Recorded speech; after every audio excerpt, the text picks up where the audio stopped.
Stage کے پاس آ جائیں. کچھ ضروری اہم باتیں انشاءاللہ مولانا صاحب کی ہوں گی.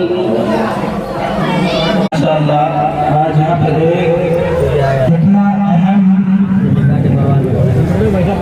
فریضہ انجام ہونے جا رہا ہے جس کے لیے پیارے نبی صلی اللہ تعالیٰ علیہ وسلم نے ارشاد فرمایا.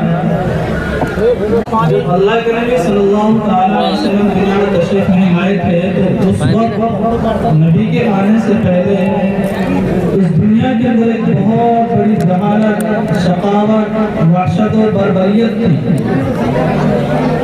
لوگوں کے اندر کی جہالت تھی کہ اللہ کے نبی کے زمانے سے پہلے، اللہ کے نبی کے آنے سے پہلے لوگ اپنی جوان لڑکوں کو زمین میں زندہ دفن کر دیا کرتے تھے.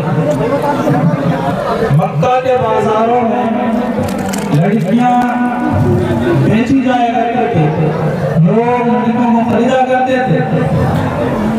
لیکن جب دنیا کے اندر پیارے نبی صلی اللہ تعالیٰ علیہ وسلم تشریف لائے، اللہ کے نبی صلی اللہ تعالیٰ علیہ وسلم نے اپنے علم کے نور سے وہ علم پھیلایا، اپنے علم کا وہ نور پھیلایا کہ آنے والی نسلوں تک، یہاں تک کہ اب جتنے بھی انسان دنیا کے اندر تشریف لائیں گے تو وہ کسی بھی حالت میں کسی بھی فرقے کے اندر موجود کیوں نہ ہو، وہ نبی کے امتی بن کر آئیں گے. وہ اللہ کے نبی کے آخری صلی اللہ تعالیٰ علیہ وسلم کے امتی اور غلام بن کر آئیں گے. وہ بات الگ ہے کل مولود یولد فطرت علی الاسلام کہ اگر انسان اپنی فطرت کو بدل دے تو اس میں نبی کا اور دین کا کوئی تعلق نہیں ہے، دین کا کوئی دخل اس کے اندر نہیں ہے. دنیا کے اندر ہر ایک انسان فیشن لے رہے ہیں، کھانا پینا جو لے رہے ہیں وہ ٹی وی سے لے رہے ہیں، سنت نبوی سے نہیں لے رہے ہیں. بتاؤ جب ہمارے پیارے نبی صلی اللہ تعالیٰ علیہ وسلم کی سنت میں ایسی کون سی کمی رہ گئی کہ ہم اپنے پیارے نبی کی سنتوں کو چھوڑ کر ٹی ویوں سے سبق حاصل کر رہے ہیں. سائنس کے کہتے ہیں کہ سائنس سے تمام چیزیں معلوم ہو جاتی ہیں. اس لیے ہمیں معلوم ہے کہ سائنس سے تمام چیزیں معلوم ہو جاتی ہیں کیونکہ ہم نے اپنا آپ کو قرآن سے وابستہ نہیں کیا ہے.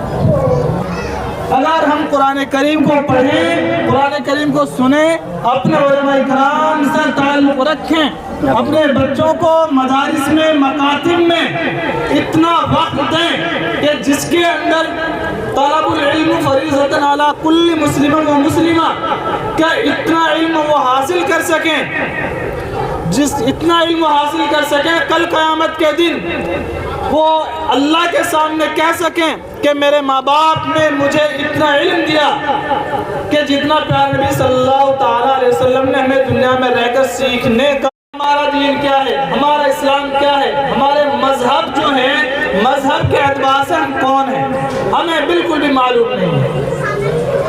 ہم دنیا کی رونق کو دیکھ کر، دنیا کی چمک کو دیکھ کر، دنیا کو خوشنمائی کو دیکھ کر، دنیا کی خوبصورتی کو دیکھ کر دنیا میں اتنے مزین ہو گئے، اتنے مشغول ہو گئے کہ ہم اپنی آخرت سے ہاتھ دھو بیٹھے.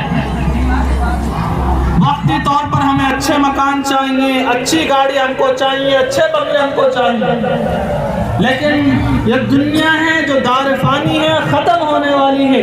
یہ دنیا باقی رہنے والی نہیں ہے. اگر کوئی چیز باقی رہنے والی ہے، انسان کے عمل باقی رہنے والے ہیں، چاہے اس کے اچھے عمل ہو یا برے عمل ہو. ہم اگر اپنے کھانے میں، پینے میں، کوئی بھی چیز میں سبق حاصل کریں، کوئی بھی چیز بنائیں، کوئی بھی لباس پہنیں تو ہم یہ دیکھ کر نہیں پہنے کہ فلاں شخص نے یہ کپڑے پہنے ہیں، بلکہ ہمیں یہ دیکھ کر پہننا ہے کہ میرے نبی نے مجھ کو کون سا طریقہ بتلایا ہے. ہم جو کر رہے ہیں، ہم جو فریضہ انجام دیتے ہیں، یہ ہے اللہ کا حکم، انسان کو گناہ سے بچانا. نبی کی سنت وہ اس لیے کہ جو ہماری بہن بیٹیاں ہیں وہ گناہ میں مرتکب ہونے سے بچ جائیں، اپنی وحشیانہ زندگی کو ازدواجی زندگی بنا کر وہ جئیں. کھل کر وہ جئیں، اپنے حرام زندگی کو حلال کام کی طرف لے کر آئیں۔ اسی لیے اس فریضے کو انجام دینے کی کوشش کی جاتی ہے، اور اللہ نے یہ نکاح ہم پر اسی لیے فرض کیا ہے کہ ہم گناہ کرنے سے بچ جائیں اور اپنی زندگی حلال والی کو حرام والی کو حلال پر لے کر آ جائیں۔ تو انشاءاللہ ہم اللہ تعالیٰ سے عہد کرتے ہیں کہ انشاءاللہ اپنے بچوں کو دین سے بھی وابستہ کرائیں گے، دنیا سے بھی وابستہ کرائیں گے۔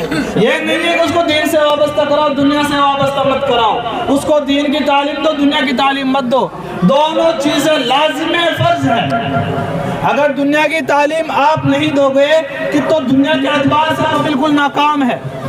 انسان کے لیے دنیا بھی ضروری ہے اور آخرت بھی ضروری ہے۔ دنیا اتنی ضروری ہے کہ جس سے اس کی دنیاوی زندگی بسر ہو سکے، اور دین اتنا ضروری ہے کہ جس سے کل قیامت کے دن وہ شرمندہ نہ ہو اور اپنے ماں باپ کے گھروالوں کو جا کر وہ پکڑے نہیں، اللہ کے نبی کو اپنا چہرہ دکھا سکے۔ ہر انسان کو دنیاوی تعلیم بھی سیکھنی ہے اور دینی تعلیم بھی سیکھنی ہے۔ اپنے بچوں کو، اپنے چھوٹے چھوٹے معصوم بچوں کو مدارس سے، مکاتب سے بھی وابستہ کرنا ہے، اور اگر اسکول میں بھیجنا چاہیں تو اسکول میں بھی اس کو تعلیم دینی ہے۔ انشاءاللہ پھر ہمیں معلوم چلے گا کہ ہمارا دین کیا ہے اور دنیا کیا ہے۔ تو ماشاءاللہ دیکھو، ہم اپنے پیارے نبی صلی اللہ تعالیٰ علیہ وسلم سے محبت کریں اور اس کے بتائے ہوئے طریقے کے مطابق اپنی زندگی کو بسر کریں۔ دنیا میں جس شخص کو ہم جانتے نہیں، جس سے ہم سلام نہیں کرتے، جس سے مصافحہ نہیں کرتے، ہم اس کے ایسے دیوانے ہو جاتے ہیں کہ اسی طریقے سے وہ فلاں شخص ایسے کھاتا ہے، ایسے پیتا ہے، ایسے رہتا ہے، ہم اسی کے طریقے سے چلیں گے۔ لیکن کسی شاعر نے کیا خوب لکھا ہے کہ اللہ کے نبی کے زمانے میں نہ کوئی فیس بک، نہ کوئی انسٹاگرام، نہ کوئی ٹویٹر، نہ کوئی اسنیپ چیٹ، کچھ بھی چیزیں نہیں، لیکن پھر بھی اس شاعر نے کیا خوب اشعار لکھے ہیں